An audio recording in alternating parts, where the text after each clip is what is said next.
It can get better if the parents always make sure that the child is exposed to a variety of foods. And that's why it's so important for kids to be involved in cooking, in using safe knives to cut up the food, to prep the food, to really make friends with the food.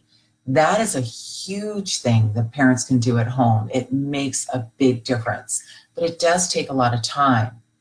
Dr. Yum and I were just at the American Academy of Pediatrics conference, and she was presenting on our Dr. Yum preschool adventure curriculum. It's something that we work with children in the preschool area, mostly in Virginia, a little bit in New Jersey and surrounding areas.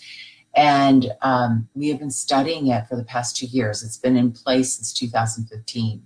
And what we've learned is that it really is a 2-year process to help children find the joy of a variety of foods and really learn to eat in a healthy way. That sounds like a long time, but you know what? In our children's lifetime, 2 years go by like that.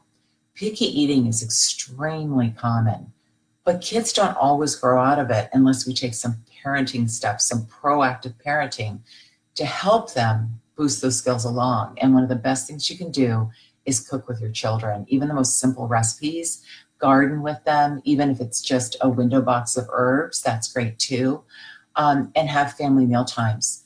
Family meal times are proven to help children try new foods as long as there's no pressure to eat it, but it's more about exposure and making friends with those foods and that you're modeling that good eating for them.